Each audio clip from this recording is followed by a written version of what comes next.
થરાદ પોલીસની મોટી સફળતા 19 મોટરસાયકલ સાથે 3 આરોપીઓ ઝડપાયા। થરાદ પોલીસને મોટી સફળતા મળી છે। શહેર તથા આસપાસના વિસ્તારોમાં સતત વધી રહેલી બાઇક ચોરીના બનાવની ગંભીરતાને ધ્યાને લઈ પોલીસે ખાસ તપાસ હાથ ધરી। તપાસ દરમિયાન મળેલ ચોક્કસ માહિતી આધારે પોલીસે ધડાકેબાજ કાર્યવાહી કરી।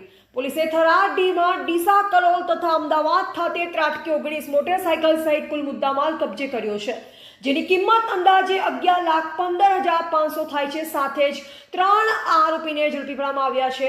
સૂત્રો મુજબ ઝડપાયેલા આરોપીઓ સામે અગાઉ પણ અનેક ગુનાઓ નોંધાયેલ હોવાનું સામે આવ્યું છે। હાલ પોલીસે આરોપીઓ પાસેથી વધુ પૂછપરછ શરૂ કરી છે, જેથી અન્ય ચોરીના બનાવો તથા ગેંગના સંપર્કો બહાર આવી શકે।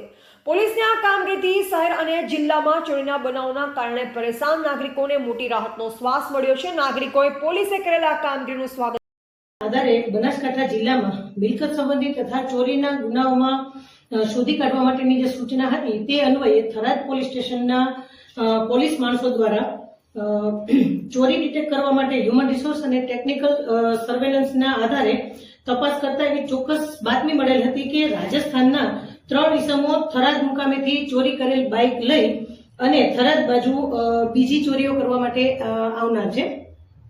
એ સમયે ચુસ્ત બંદોબસ્ત ગોઠવી અને પેટ્રોલિંગ દરમિયાન કરેલ નાકાબંધીમાં આ 3 ઇસમો માસ્ટર કી તથા એક મોટરસાયકલ સાથે સામે આવેલ હતા, જેમાં બંને સાઈડ કોઈ પણ પ્રકારની નંબર પ્લેટ લગાવેલ હતી નહીં અને પોકેટ કોપ એપ્લિકેશનમાં એમને ચેક કરતા ચેસિસ નંબર સર્ચ કરતા આ મોટરસાયકલનો રજિસ્ટર્ડ નંબર GJ27DS 3458 જે મોટરસાયકલ થરાદ ખાતેથી ધરતી હોસ્પિટલ આગળથી ચોરી થયેલ હતો તેનો મળી આવતા તેમની કડક પૂછપરછ કરતા આ ઈસમોએ ગામ ભડવલ મુકામેથી થરાદ, ઢીમા, ડીસા, કલોલ તથા અમદાવાદ જેવા શહેરોમાંથી ચોરી કરેલ મોટરસાયકલ નંગ 19 જેની કુલ કિંમત 11,05,000 અને એ સાથે માસ્ટર કી અને મોબાઈલ એ બધું મળી અને કુલ 11,15,500 નો મુદ્દામાલ પકડી અને 3 આરોપીઓ વિરુદ્ધ આગળની કાયદેસરની કાર્યવાહી શરૂ કરેલ છે।